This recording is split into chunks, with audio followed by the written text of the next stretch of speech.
खामोश वाकयात में नए आने वाले दोस्तों से गुजारिश है कि चैनल को ज़रूर सब्सक्राइब कर दें और बेल आइकन पर ज़रूर क्लिक करें ताकि हर नई आने वाली वीडियो का नोटिफिकेशन आपको बर वक्त मिल सके। तो चलते हैं आज के एपिसोड की जानिब। आज उसे ऑफिस में कुछ ज्यादा देर हो गई थी। ऑफिस से जल्दी जल्दी निकलते वो गाड़ी में बैठी। बीबी जी घर? ड्राइवर ने पूछा। नहीं, हमदानी हाउस चलें। उसने गाड़ी का दरवाजा बंद करते हुए जवाब दिया। जी बीबी जी। ड्राइवर ने हुक्म की तामील की थी। रास्ते में उसने एक जगह गाड़ी रुकवाकर फूल खरीदे और एंट्रेंस से दाखिल हुई। लाउंज में बैठकर उसने उस घर के मुलाजिम को अरहम को बुलवाने का कहा था। ऐसा नहीं था कि वो यहाँ पहली बार आई थी। उस घर से उसकी बरसों की जान पहचान थी। कभी वो अपने बाबा के साथ आती थी इस घर में। ये उसके बाबा के बेस्ट फ्रेंड का घर था। उसे अपने बाप की शिद्दत से याद आई थी। अरे आज तो मेरा बच्चा आया है।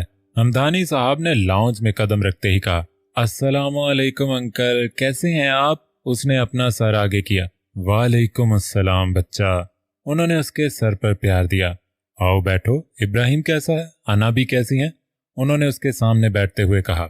बाबा तो वैसे ही हैं, अना भी ठीक हैं। उसने मुस्कुराते हुए कहा। आना था, मैंने चक्कर लगाना था, बस कुछ टाइम ही ना बन सका।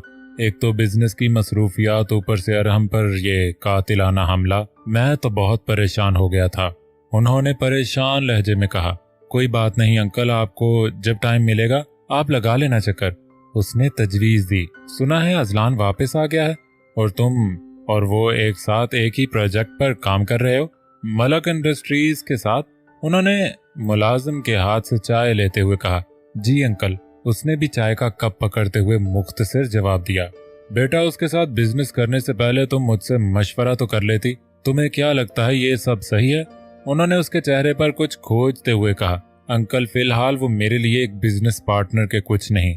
उसने चाय का सिप लेते हुए कहा। बेटा जी, अगर आप भूल रहे हो तो मैं आपको याद करवा दूं कि वो आपका बिजनेस पार्टनर होने के साथ साथ आपका लाइफ पार्टनर भी है।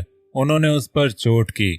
जानती हूँ अंकल, मैं तो खुद इस रिश्ते का बोझ उठा उठाकर थक गई हूँ। आजादी चाहती हूँ मैं अब इस सब से, मगर अना भी नहीं मानती। उनको आज भी लगता है कि ये आग किसी और की लगाई हुई है और वो आज भी इनको बेकसूर समझती हैं। वो बस ये कहती हैं सच सामने आ जाए, उसके बाद हमारा जो भी फैसला होगा उन्हें मंजूर होगा। और सच सामने आने से पहले वो किसी सूरत भी हमारी सेपरेशन नहीं चाहती। उसने थके हुए लहजे में कहा। जबकि हमदानी साहब के चेहरे का रंग पल में बदला था। लेकिन खैर अंकल, सच 100 साल बाद भी सच रहता है और झूठ 100 साल बाद भी झूठ। और जो सच है वो 5 साल पहले हम देख चुके हैं। इससे ज्यादा तल्ख हकीकत कोई हो ही ना सकती, जिस पर अना भी आंखें बंद किए बैठी हैं। उसने चाय का कप रखते हुए कहा। अना भी क्यों तुम्हारी जिंदगी तबाह करने पर तुली है? 5 साल पहले जब तुम दोनों को इस सब की सबसे ज्यादा जरूरत थी तब वो तुम दोनों को बेयारो मददगार कर गया था। अब क्या चाहता है वो? क्या अब भी वो तुम्हारे साथ रहना चाहता है? उन्होंने उसे खोजते हुए सवाल किया। अंकल, वो सिर्फ बदला चाहता है। उसने फीकी हंसी हंसते हुए कहा। देख लो बेटा, मैं फिर भी यही कहूंगा कि तुम जल्द से जल्द उनसे जान छुड़वा लो। मैं, मेरा बेटा और हमारे घर के दरवाजे तुम्हारे लिए हमेशा खुले रहेंगे। आखिर में उन्होंने अपने मतलब की बात की थी। अस्सलामु अलैकुम, क्या बातें हो रही हैं? अरहम कहते हुए सोफे पर बैठा। वालेकुम अस्सलाम, कैसे हो तुम? ये तुम्हारे लिए, फजर ने पूछा और फूल उसकी तरफ बढ़ा दिए। थैंक्स, पहले से काफी बेहतर। उसने एक हाथ से फूल लेकर दोबारा टेबल पर रखे। तुमने कुछ खाया? उसने पूछा। हाँ, चाय पी है। तुम्हारी बैंडेज कब खुलेगी? उसने उसके बाजू की पट्टी की तरफ इशारा करते हुए कहा। अभी 2 दिन है। ओके बेटा, तुम लोग बातें करो, मुझे कुछ काम है तो आई हैव टू गो। उन्होंने फजर के सर पर हाथ रखते हुए कहा और बाहर चले गए। तुम्हें कुछ पता चला कि तुम्हारे ऊपर ये हमला किसने करवाया? हाँ पता तो है, पर तुम्हें बताने का फायदा जब तुमने मानना ही नहीं है। उसने कंधे उचकाते हुए कहा। मतलब कहना क्या चाहते हो तुम? उसने हैरान होते हुए पूछा। मतलब ये कि मुझ पर हमला अजलान ने करवाया। उसने सर्द लहजे में कहा। इम्पॉसिबल। उसने नफी में सर हिलाया। This is possible. ये ही नहीं, उसके हायर किए गुंडे ने मुझे फायर करके ये भी कहा कि मैं उसके कीमती चीजों से दूर रहूं। और उस रात मैं तुम्हारे साथ ही था फजर। उसने उसकी समात पर बम फोड़ा था। तो फिर तो तुम्हें उस पर पर्चा करवाना चाहिए था। फजर ने खुद को कंपोज करते हुए कहा। पर्चा? अरहम हमदानी नाम है मेरा। उसका जवाब उसे जरूर मिलेगा, मगर उसने कुछ सोचते हुए जुमला अधूरा छोड़ा। मगर फजर जेरे लब बड़बड़ाई। मगर उसके लिए मेरी जानम तुम्हें 4 माह 10 दिन की इद्दत मनानी पड़ेगी। उसने ठहरे लहजे में कहा। तुम ऐसा कुछ नहीं करोगे? फजर को उसकी बातों से खौफ आया था। उसका दिल चाहा उसे शूट कर दे। हो ही नहीं सकता। अरहम हमदानी चैलेंजेस एक्सेप्ट करना अच्छे से जानता है। तो अच्छा है ना, तुम्हारी भी जान छूट जाएगी, बदला भी पूरा हो जाएगा और हमारी जिंदगी में सुकून भी आ जाएगा। उसने आगे की प्लानिंग बताई। तुमने अनाबी से बात की कि हम आगे साथ जिंदगी गुजारना चाहते हैं? हाँ नहीं। फजर को तो अरहम की बातों पर सांप सूंघ गया था। क्यों? उसने पूछा। अच्छा अरहम, मैं चलती हूँ, अनाबी परेशान हो रही होंगी। उसने उठते हुए कहा। तुम मेरे सवाल को इग्नोर नहीं कर सकती। उसने भी उसके साथ उठते हुए कहा। हम इस पर फिर बात करेंगे। वो उसे बाय कहते हुए लाउंज से बाहर चली गई। बड़ी मम्मा, पहले आपने ये सूप पीना है, फिर दवाई लेनी है। पूरे हफ्ते बाद उन्हें अस्पताल से डिस्चार्ज कर दिया गया था। वो उनके कमरे में मौजूद थी और उन्हें उठाकर बैठाते हुए कह रही थी, बैठो निदा, मुझे तुमसे कुछ बात करनी है। वो उन्हें सूप पिलाकर मेडिसिन खिलाकर जैसे ही बाहर के लिए पलटी तो उन्होंने कहा, जी मामा। वो धड़कते दिल के साथ उनके पास बैठी थी, यानी जिस बात से वो कतरा रही थी वो होने लगी थी। उसने शिद्दत से दुआ मांगी थी, किसी के आने की या खुद के गायब होने की। बेटा, तुम्हारी स्टडी कंप्लीट हो चुकी है, मेरी तबीयत भी ठीक नहीं रहती, तुम दोनों की जिम्मेदारी मुझ पर है। मैं चाहती हूँ कि अब तुम्हारी शादी का फर्ज अदा कर दूं। अगर तुम किसी में इंटरेस्टेड हो तो मुझे बता दो। उन्होंने उसका हाथ अपनी हाथ में लेकर कहा। नहीं बड़ी मामा, मैं क्यों किसी में इंटरेस्टेड होंगी? उसने उंगलियां मरोड़ते हुए कहा। शाबाश बेटा, मुझे अपनी तरबियत पर फख्र है। उन्होंने आगे झुककर उसकी पेशानी चूमी। अब जो बात मैं तुम्हें कहने जा रही हूँ बेटा, इस बात को लेकर तुम पर किसी किस्म का दबाव नहीं है। तुम अपने फैसले की खुद मुख्तार हो। तुम्हारा हर फैसला मुझे मंजूर होगा। उन्होंने बड़े प्यार से नरम लहजे में कहा। आप क्या कहना चाहती हैं बड़ी मामा? मैं समझी नहीं। उसका दिल इतनी रफ्तार से धड़क रहा था कि उसे उसका शोर अपने कानों में महसूस हो रहा था। बेटा, मैं चाहती हूँ कि तुम्हारी और हैदरी की शादी कर दूं। ये बस मेरी ख्वाहिश है, क्योंकि मैं तुम दोनों को खुद से दूर करने का सोच भी नहीं सकती।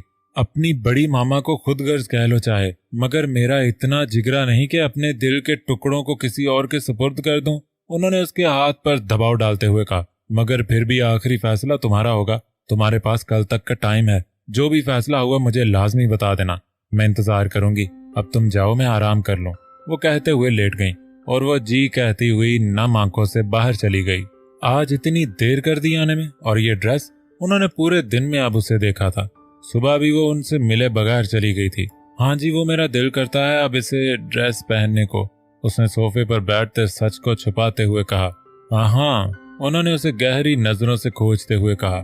देर क्यों कर दी आने में? सब खैर थी? जी, बस अरहम की खैरियत पूछने चली गई थी। क्या हुआ अरहम को? आपके पोते ने हमला करवाया था कातिलाना। उसने उनकी इन्फॉर्मेशन में इजाफा किया था। किसी की बीवी को बाहों में लेकर घूमेगा तो हमला तो होगा। उन्होंने उसकी इन्फॉर्मेशन में इजाफा किया था। तो आपको सब पता है? उसने हैरत से कहा। नहीं, सब नहीं, मगर जितना मुझे लगता है मुझे पता होना चाहिए, इतना मुझे पता है। उन्होंने नरम लहजे में कहा। वैसे मेरे पोते ने उसे वार्न करने के लिए हमला करवाया है। क्या आइंदा वो उसकी बीवी और शाह हाउस की इज्जत पर नजर डालने से पहले 100 दफा सोचे। उन्होंने सर्द लहजे में कहा। मैं उससे शादी करना चाहती हूँ अनाबी। उसने भी नरम लहजे में कहा। वैसे अजलान को उसे जिंदा नहीं छोड़ना चाहिए था। उन्होंने एक एक लफ्ज चबा चबा कर अदा किया। मुझे अजलान नामा नहीं सुनना। आपका पोता क्या करता है क्या नहीं, मेरी जूती को भी परवाह नहीं। मैं आपसे कुछ कह रही हूँ। उसने गुस्से से कहा। कर लेना, मेरे जीते जी मुमकिन नहीं। कहती हुई वो उठ खड़ी हुई। अहमद अंकल मिलना चाहते हैं आपसे। उसने उनके उठते हुए कहा। 100 दफा मिले, मगर इस मकसद के लिए आया तो जलील होकर जाएगा। वो कहते हुए अपने रूम की तरफ बढ़ गई थी। वो भी अपना बैग उठाती कमरे में आ गई थी। कमरे में आते ही उसने दुपट्टा उतारकर सोफे पर फेंका था। सारा दिन उसे संभाल संभाल कर उसकी जान हलकान हो गई थी। उसने अपना सर दोनों हाथों में गिरा लिया था। अरहम की बातें उसके दिमाग पर हथौड़ों की तरह बरस रही थीं। उफ अजलान, तुम कब जाओगे मेरे जिंदगी से? तुम्हें नुकसान पहुंचाने का सोच सकती हूँ, पहुंचा नहीं सकती। तुम्हें खुद नहीं मार सकती। किसी के मुंह से तुम्हारी मरने की बात सुनकर मेरा दिल करता उसका मुंह नोच लूं। ये जो कतरा कतरा तुमने मुझ में मोहब्बत भरी है ना, ये मुझे मार रही है। या तो मुझे मुकम्मल मार दो या मुझे आजाद कर दो। आंसू उसकी आंखों से मुसलसल बह रहे थे। I hate you Azlan Haider Shah but still I love you, can't leave without you, कहते उसने रुख मोड़ा था और पिलो पर पिंक रोज का बुके देखकर ठटकी थी। ये किसने? उसने आगे बढ़कर बुके पकड़ा था और अचानक ही उसने फूलों को नाक के पास ले जाकर सूंघा था। उनकी खुशबू उसे अपनी नाक की नथनों में महसूस हो रही थी। ऐसा करके उसे सुकून मिला था। उसने कार्ड निकाल कर पढ़ा, specially for my pink rose, my strawberry, I love you till life to death. हमने उल्फत का भरम भी छोड़े रखा है, गोया सीने में दिल की जगह तुझे रखा है, फ्रॉम योर मॉन्स्टर। तहरीर पढ़कर उसका दिल डूबा था। क्यों इजी, क्यों मेरे हिस्से में इतनी बेबसी आई है? आई नीड यू, मैं थक गई हूँ। जब तुमसे मोहब्बत नहीं थी तब दूर नहीं जाते थे, अब है तो तब भी बेबस कर रहे हो। मेरे फरार के सारे रास्ते बंद कर रहे हो। वो रो रही थी, वो बेबसी की इंतहा पर थी। अल्लाह पाक प्लीज सब ठीक कर देना, आई नीड हिम। उसने बुके को हक कर लिया था, जैसे इन बोलों को अपनी रूह में उतारना चाहती हो। तुझे दूर से चाहना मंजूर है मुझे, मेरी इस इबादत पर गरूर है मुझे। तुझे अपने लफ्जों में छुपा के रखूंगी, अपनी शायरी में बसा के रखूंगी। बांध सा है तो तेरी चांदनी नहीं, मैं खुद को जमीन बना के रखूंगी। रात के अंधेरे ने अपने पर फैलाए हुए थे। सर्दियों की आमद थी, इसलिए दिन में तो गर्मी होती थी, मगर रात में खुली फिजा में हल्की हल्की ठंड फील होती थी। वो लॉन में बैठी सामने चांद को न जाने कब से घूर रही थी। अनाबी के फैसले ने उसे झंझोड़ कर रख दिया था।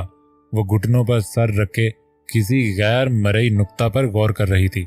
मैं अनाबी को मना कर दूंगी, मजबूरी के रिश्ते का बोझ उठाने से बेहतर है मैं इनकार कर दूं।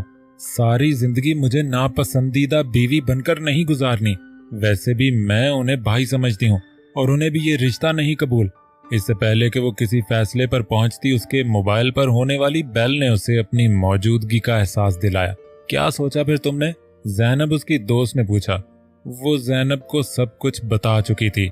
जैनब उसकी बेस्ट फ्रेंड थी और अब जैनब ने निदा से उसका फैसला पूछने के लिए ही कॉल की थी। सोच लिया है मैं बड़ी मामा को इनकार कर दूंगी।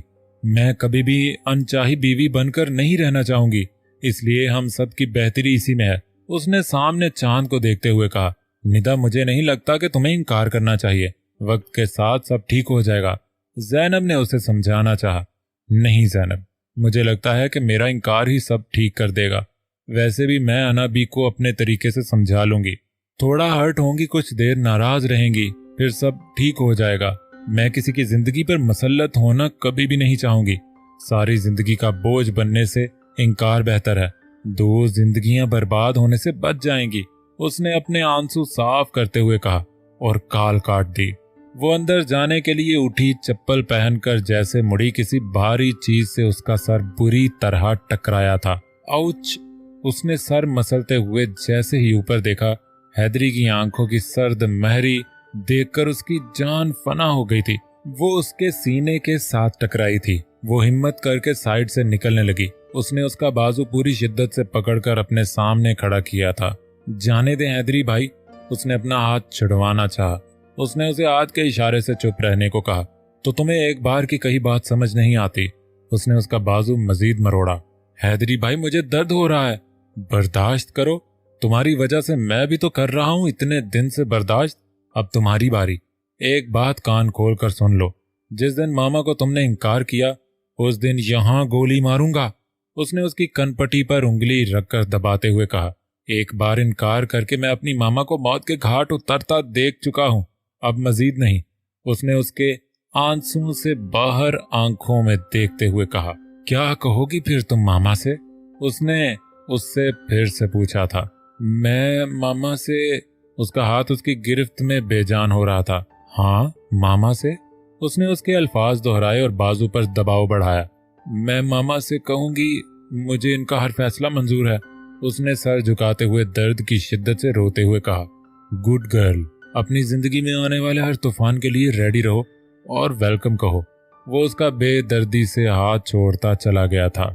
कमरे में नीम अंधेरा फैला हुआ था। वो टूटी कुर्सी के साथ बैठा हुआ था। हाथ और पांव हमेशा की तरह रस्सी बंधे हुए थे। इस नीम तारीकी से उसकी पहचान 5 साल पुरानी थी। इस कमरे की सारी हालत उसे अजबर याद हो गई थी। कमरे में 2 टूटी कुर्सियां, एक चारपाई और एक साइड पर छोटा सा बाथरूम बना हुआ था। हफ्ते में एक दिन उसके बंधे हाथ खोले जाते थे और उसे चारपाई पर सोने की इजाजत दे दी जाती थी। 5 सालों में उसने सूरज की रोशनी नहीं देखी थी। इस कमरे की तन्हाई और उसकी सांसें शनासा थीं एक दूसरे की। उस पर बीती हर अजियत की। कभी कभी वो महीनों खामोश रहता था और कभी कभी इतना शोर करता था कि उसकी आवाज से उसके रोने से खौफ आता था। तुम मरोगे, बहुत बुरी मौत मरोगे। रुसवाई तुम्हारा मुकद्दर बनेंगे। तुम्हें इस जमीन में दफन होने की जगह नहीं मिलेगी। तुम मौत मांगोगे, तुम्हें मौत नहीं मिलेगी। जिंदगी तुम पर तंग होगी। उसको आज फिर दौरा पड़ा था। चुप कर जा, इस बार बॉस से पूछ कर तुझे अपने हाथों से गोली मारूंगा। उसके लिए रखा गया मुलाजम उसके आगे रोटी फेंकता हुआ बड़बड़ाया, मुझे आजाद कर दो, मेरी आजादी किसी की जिंदगी से मुंसलिक है। उसने हर बार की तरह इस बार भी मिन्नत की थी और मुलाजिम ने हर बार की तरह उसे ठोकर मारकर हंसते हुए दरवाजा बंद किया था। यार दफा हो जाओ, बहुत काम है, क्यों मेरे लिए अजाब बने हुए हो? वो उनको जबरदस्ती उठा रहा था, जो पिछले आधे घंटे से उसे तंग कर रहे थे और काम भी नहीं करने दे रहे थे। नहीं जा रहे। हादी ने सोफे पर लेटते हुए कहा, ये ऑफिस है हादी मेरा, तेरा बेडरूम नहीं। अजलान ने उसको पेन मारते हुए कहा, अच्छा थैंक्स फॉर इन्फॉर्मेशन, जिसे उसने बड़ी महारत से कैच कर लिया था। यार प्लीज एक कप चाय का और मंगवा दे और पिज्जा तिक्का फ्लेवर में मंगवाना।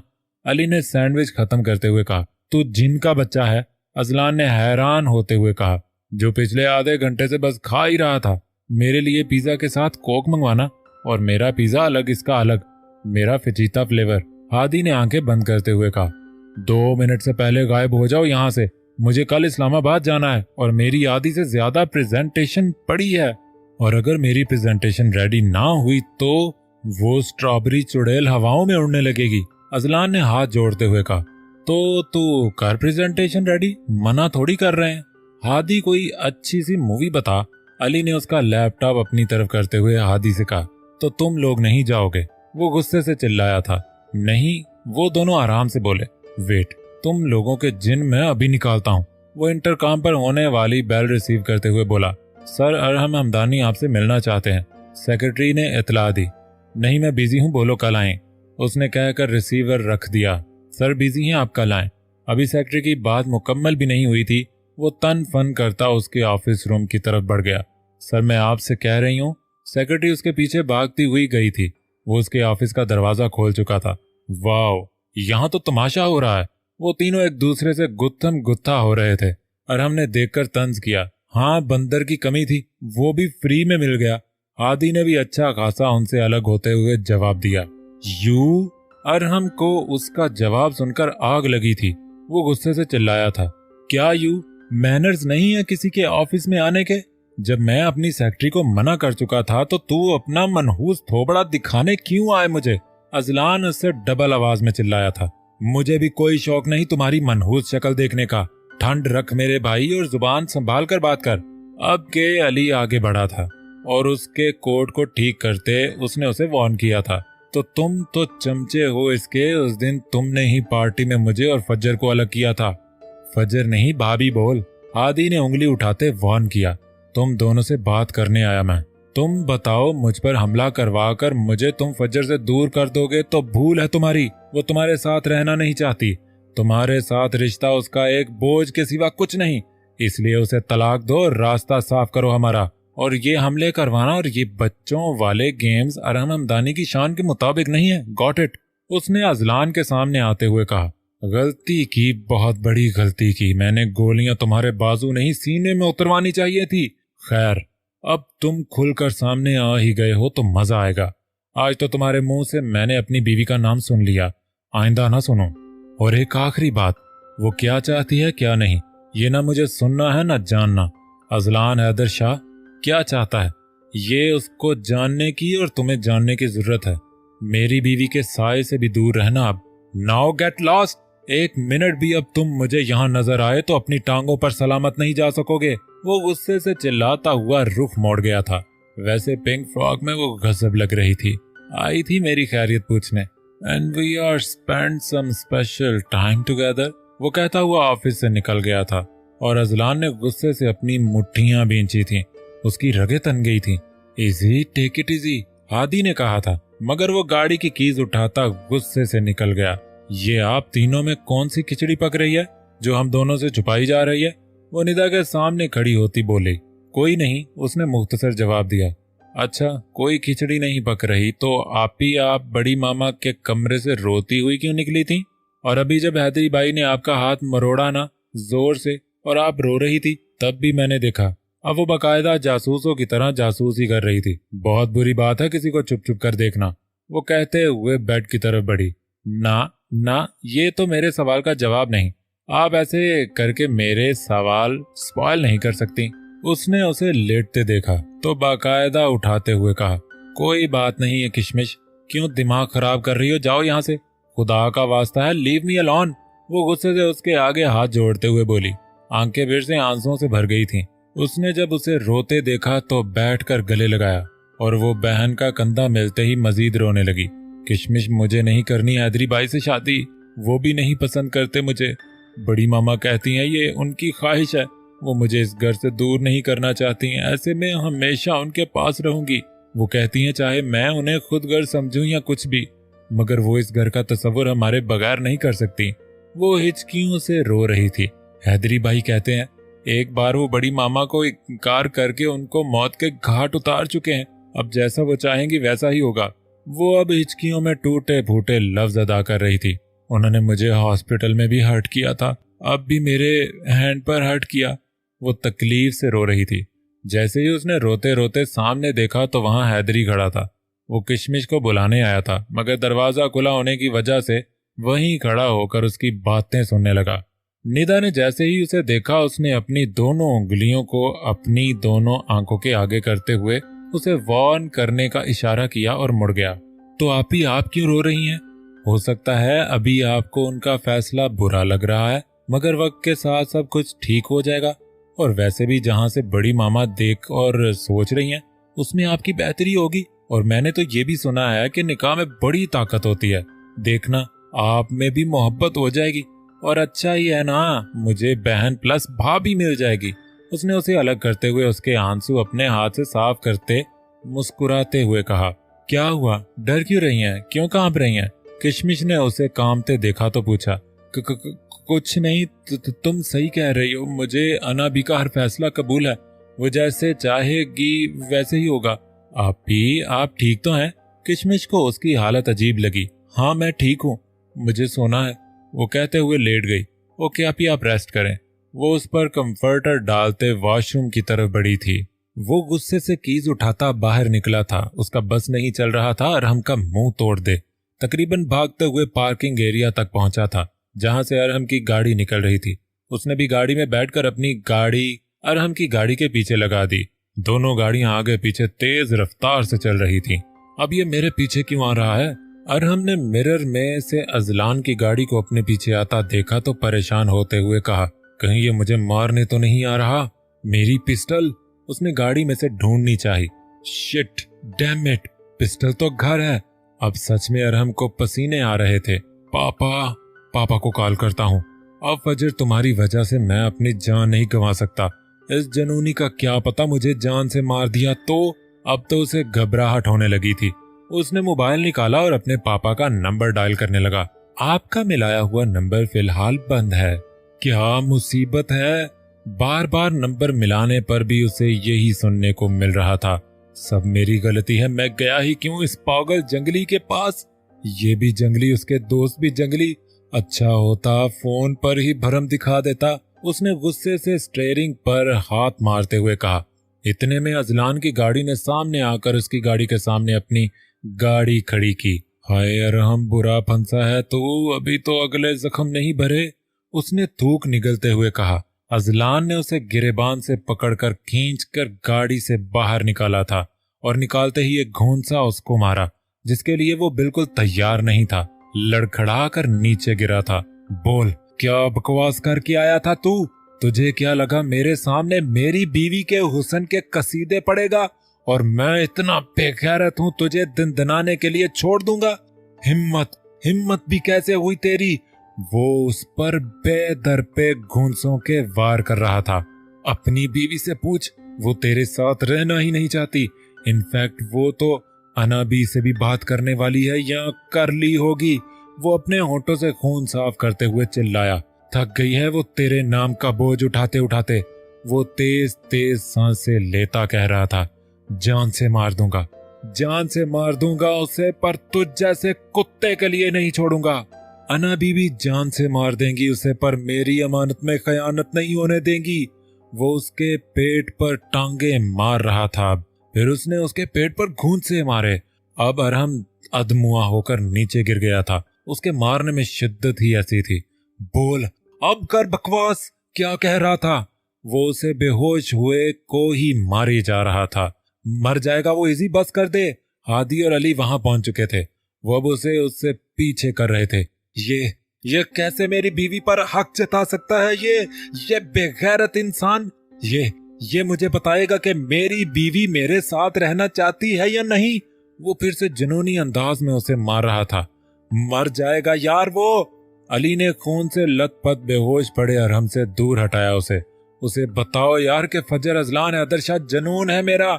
यहाँ धड़कती है वो, इन नसों में खून बनकर दौड़ती है वो। उसने अपने हाथ की रगों पर उंगली रखते हुए कहा, सीने में दिल नहीं है, वो है। ये कैसे मुझसे उसे अलग करने की बात कर सकता है? रूह से जिस्म कभी जुदा हुआ है? नहीं ना। नाखूनों से मांस जुदा होता है? नहीं ना। मैं बेबस हूँ उसके मामले में, बहुत बहुत बेबस। वो रोते हुए जुनूनी अंदाज में चिल्ला रहा था। अली और हादी को उसकी बातों से खौफ आ रहा था। वो उसकी टूटी बिखरी हालत पहली बार देख रहे थे। वो इतना तो जानते थे कि वो फजर को लेकर पोसेसिव है, मगर इस हद तक उसका उनको आज अंदाजा हुआ था। चल इसी घर चलें, अली उसे उठाते हुए कह रहा था। हादी ने एम्बुलेंस को कॉल करके अरहम को रेस्क्यू करवा दिया था। नहीं जाना मुझे कहीं, दूर हटो, उसने अली को धक्का देते हुए कहा।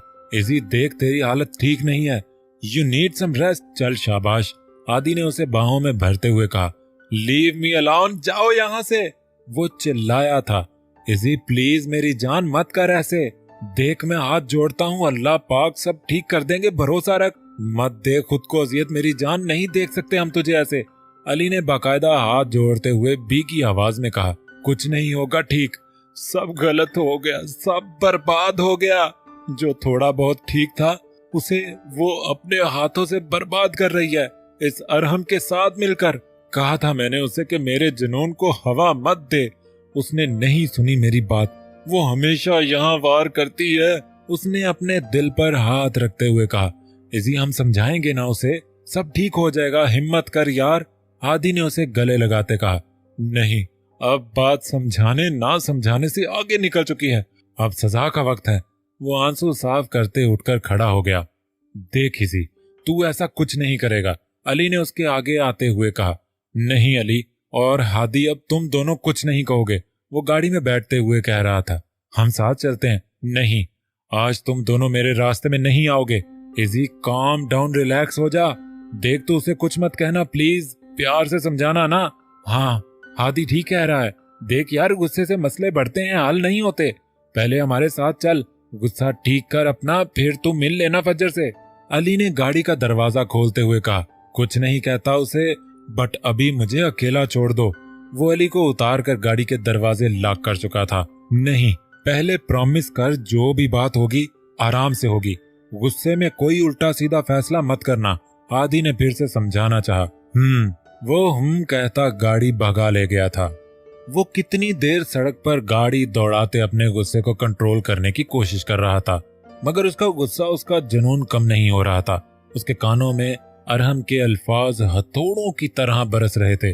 वो अरहम पर अपना गुस्सा उतार कर, अपना जुनून उतार कर भी अपने सीने में लगी आग पर काबू नहीं पा रहा था।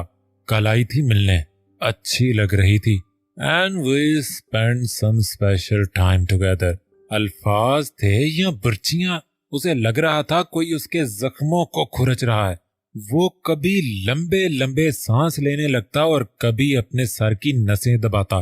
तुम फजर, तुमने सब बर्बाद कर दिया। मेरे ख्वाब तुमसे शुरू, तुम पर खत्म थे। मेरे शराब तुमसे शुरू, तुम पर खत्म थे। तुमने तोड़ कर रख दिया है मुझे, वहां लाकर खड़ा किया है। पलटू तो मरूं, आगे बढ़ूं तो मरूं। वो ऊंची ऊंची रो रहा था। अल्लाह पाक प्लीज इन 5 सालों को निकाल दें मेरी जिंदगी से, या फिर मुझे इतनी हिम्मत दे कि मैं फजर इब्राहिम शाह के हर हक से दस्तबरदार हो जाऊं। रहम करे मुझ पर। मुझे क्यों बर्दाश्त नहीं है उसका किसी के साथ होना, किसी की दस्तरस में जाना। वो बच्चों की तरह रो रहा था, अपनी जिंदगी की खुशियों की भीख मांग रहा था जो उससे रूठ कर कहीं दूर जा सोई थी। कितनी देर वो भटकता रहा, अपने सवालों के जवाब ढूंढता रहा, मगर हर बार हर सोच के शुरू और अख्ताम ने फजर को अव्वल और हर दलील को दोयम रखा था। उसके दिल, उसके दिमाग ने फजर को उसकी जिंदगी का वाहिद हासिल मतलूब करार देकर मोहर लगा दी थी, और करार देकर मोहर घुमा दी गई थी। तकदीर लिखकर कलम तोड़ दिया गया था। गोया फजर इब्राहिम शाह, अजलान हैदर शाह एक दूसरे के लिए लाजिम व मलजूम ठहरे। इस खूबसूरत जोड़े को हवाओं ने, फिजाओं ने, सितारों ने, चांद ने, पत्तों ने, दरख्तों ने मिलन की दुआएं दी थी, और दुआएं तो आसमानी वजीफा है। मिनटों में जमीन वालों की इल्तिजाओं को अर्श बरी तक पहुंचाकर सुकून बख्शती हैं। वो रात के तकरीबन 1 बजे उसके कमरे में मौजूद था। सामने दुश्मने जान निहायत पुरसकून हालत में पूरे इस्तेहकाक के साथ कंफर्टर ओढ़े सो रही थी। वो बेड के बीचों बीच सो रही थी। कमरे की नीम तारीकी और उसकी भारी सांसों की आवाज, कमरे का सुकून ही अलग था। मुझे बेसुकून करके तुम इतने सुकून से नहीं सो सकती जाने अजलान, उसने उसके चेहरे पर आई लटको पीछे करते कहा। वो पता नहीं कब से उसके लिए खार होता, अपने अंदर के लावे को बुझाता, अपने आप को जंग से लड़ता उस तक पहुंचा था, और वो जिसकी वजह से सब कुछ हुआ उसके फलक को भी परवाह नहीं थी। वो उसके पास ही बेड पर बैठ गया था और सिगरेट सुलगा ली थी। अब वो उसके चेहरे के हर नक्श को अजबर याद कर रहा था। लैंप की हल्की रोशनी में उसका चेहरा किसी सुनहरे हीरे की तरह दमक रहा था। ये उसकी बसीरत का कमाल था, या हर मोहब्बत करने वाले को अपना महबूब दुनिया की हर शय से निराला लगता है। उसका चेहरा उसके गुस्से को ठंडा कर रहा था। उसकी घनी मुड़ी पलकों का सहर उसे जकड़ रहा था। उसका जुनून कहीं बहुत पीछे जा सोया था। अब वो था और उसका महबूब दरमियान में तो कोई आया ही नहीं था, ना गुस्सा ना जुनून। सिगरेट की स्मेल उसे अपने नथनों में जाती महसूस हुई। उसे लगा उसका सांस बंद हो रहा है। उसकी नींद में खलल पड़ा था। वो कांचते हुए उठ बैठी थी। तुम यहाँ क्या कर रहे हो? कांचते हुए जब उसने अपने बहुत पास उसे बेड से टेक लगाए बैठे देखा तो उछलते हुए उठकर बेड से उतरी। तुम आज आराम से मिली थी? वो हनूज उसी पोजीशन में बैठे सामने दीवार पर नजरें गाड़े उसे सर्द लहजे में पूछ रहा था। तुम इस टाइम मेरे रूम में क्या कर रहे हो? तुम्हें अपने घर में सुकून नहीं है जो मेरा सुकून बर्बाद करने आ जाते हो? उसने लाइट ऑन करते हुए कहा। सुकून की बात तो तुम करो ही ना, बंद करो इसे। वो इतनी जोर से धाड़ा था कि उसे उसकी धाड़ से खौफ आया था। वो पूरी हिल गई थी। उसने फौरन से पहले लाइट ऑफ की और वहीं खड़ी हो गई। वो उसे अपनी टूटी बिखरी हालत नहीं दिखाना चाहता था। वो अपनी आंखों की सुर्खी दिखाकर खुद को कमजोर नहीं दिखाना चाहता था। मैंने कुछ पूछा है, उसने उसे याद दिलाया था। क्या? उसे अपना हल्क खुश्क होता महसूस हो रहा था। तुम अरहम के घर गई थी, उससे मिली थी? उसका लहजा इंतहा का सर था। नहीं तो मैं नहीं गई थी, उसने लड़खड़ाते लफ्जों में कहा। फजर, उसने इतनी जोर से उसका नाम लेकर पुकारा कि उसे अपने कानों के पर्दे फटते महसूस हुए। गई थी मगर अजलान, आई स्वेयर मैं उससे अकेले में नहीं मिली, वहां हमदानी अंकल भी थे, उसने डरते डरते जवाब दिया। मैंने अच्छे से समझाया था ना उस दिन कि जब तक मेरे नाम के साथ तुम्हारा नाम जुड़ा है तब तक तुम किसी गैर मर्द से नहीं मिलोगी। तो तुम्हें समझ नहीं आई थी क्या? वो अब उठकर आहिस्ता आहिस्ता चलते उसके पास आ गया था। वो उसके इतना पास खड़ा था कि उसकी सांसों की गर्माहट उसे अपने चेहरे से छूती महसूस हो रही थी। तुम्हारी की गई गलती की माफी मांगने गई थी, उसने खुद को कंपोज करते हुए कहा। बहुत खूब, कौन सी गलती? वो उसकी आंखों में आंखें गाड़े खड़ा था और उसकी सांसों की गर्माहट उसे मजीद घबरा रही थी। तुमने उस पर कातिलाना हमला करवाया था, उसने चिल्लाते हुए कहा। वो उसे खुद से दूर हटाने लगी और साइड से निकलने लगी। वो अब दोनों हाथ दीवार पर रखकर मजीद उस पर झुका था और उसके फरार का रास्ता बंद कर दिया था। हटो पीछे, क्या गुंडागर्दी करते रहते हो? जब दिल करता है किसी के भी रूम में घुस आते हो, नींद खराब कर देते हो, उसने अपने दोनों हाथों से उसे हटाते हुए कहा। और अजलान ने मिनट से पहले उसके दोनों हाथों को दीवार के साथ लगाकर अपने हाथों का दबाव बढ़ाया था। क्या मैंने तुम्हें कहा था उससे माफी मांगो? तुम्हें किसने कहा कि उस पर कातिलाना हमला गलती थी? हाँ, वो धाड़ा था, वो गलती नहीं तंबी थी। और ऐसी हजारों लाखों तंबीहात हर उस गलीज इंसान के लिए होंगी जो तुम्हारी तरफ आंख उठाकर भी देखेगा। और मैं बिल्कुल भी गवारा नहीं करूंगा कि मेरी बीवी किसी भी नीच इंसान से जाकर माफी तलब करे, उसने उसकी आंखों में आंखें गाड़ते हुए चबा चबा कर कहा। और अपने बारे में क्या ख्याल है तुम्हारा, जो ऐसे गुंडागर्दी करने और सुकून बर्बाद करने आ जाते हो? उसने अपने हाथों को छुड़वाते हुए कहा। और जो सुकून पिछले कुछ घंटों से तुमने मेरा बर्बाद किया हुआ है, उसका क्या? अभी तो तुम्हारा सुकून बर्बाद किया ही नहीं। हाँ, अलबत्ता आज पूरा इरादा रखता हूँ, उसने उसके चेहरे पर भौंक मारते हुए कहा। और उसने अपना रुख फेरा था। देखो अजलान, उसने कुछ कहना चाहा। मेरे साथ तुम्हारा रिश्ता तुम्हें बोझ लगता है, राइट? उसने उसके हाथ पर दबाव बढ़ाया। अजल शट अप। उसने मिनट से पहले उसे चुप करवाया था। मुझसे जान छुड़वाकर तुम अरहम से शादी करना चाहती हो, उसने चिल्लाते हुए दबाव मजीद बढ़ाया था। और इस सिलसिले में तुमने अनाबी से भी बात की, राइट? अब उसने उसकी कमर में हाथ डालकर उसे खुद से जोड़ा था, इस तरह के दोनों के चेहरे एक दूसरे से टच हो रहे थे। तो सुनो फज्जर बीबी, अजलान हैदर शाह की जब तक सांसें चल रही है ना, तब तक इस रिश्ते का बोझ तुम्हें हर हाल में उठाना पड़ेगा। अब वो उसकी नाक के साथ नाक जोड़कर उसकी सांसें इनहेल कर रहा था। इस दुनिया में तुम्हें मेरे लिए बनाकर भेजा गया था, है, और मेरे लिए ही बनकर रहोगी तुम हमेशा। अब उसने उसकी नाक पर अपने लब रखे थे। वो कांप रही थी। वो हमेशा ऐसे ही तो कांपती थी उसकी शिद्दतों पर। अनाबी से बात की तुमने या नहीं? मगर मैं इतना जानता हूं, वो मेरी अमानत में कभी खयानत नहीं करेंगी। वो एक बार फिर से पूरी शिद्दत से उसकी सांसें इनहेल कर रहा था और वो रो रही थी। फजर अजलान इब्राहिम शाह बहुत खार हुआ हो आज तुम्हारी वजह से। अब उसने उसे बालों से दबोच कर सोफे पर फेंका था। बंद करो इन आंसुओं को, इतना सा भी फर्क नहीं पड़ने वाला मुझे। वो चीखता हुआ बेड की जाने बढ़ा। चलो 1 मिनट से पहले रेड लिपस्टिक लगाकर यहाँ पहुंचो, उसने नया हुक्म दिया था। हुक्म था या फरमाइश? वो जी जान से लर्जी थी और फज्जर को लगा था अब उसकी जान पे जान होने वाली है। तुमने सुना नहीं या मैं सुनाऊं फिर? वो फिर से दहाड़ा था। देखो अजलान, मैं सॉरी। Shut up. उसने साइड टेबल पर रखा शीशे का वॉल्स पूरी शिद्दत से दीवार पर मारा था। उसका सारा गुरूर, सारी हिम्मत, सारा कॉन्फिडेंट खाक में मिला था। वो मुर्दा कदम उठाती ड्रेसिंग मिरर के पास आई थी और कांपते हाथों से लिपस्टिक लगाई थी अपने होंठों पर। वो उसकी हर हरकत को देख रहा था। यहाँ आओ, एक और हुक्म मिला था। वो लड़खड़ाते कदमों से उसके करीब जाकर खड़ी हुई थी। उसकी जान फना हो रही थी।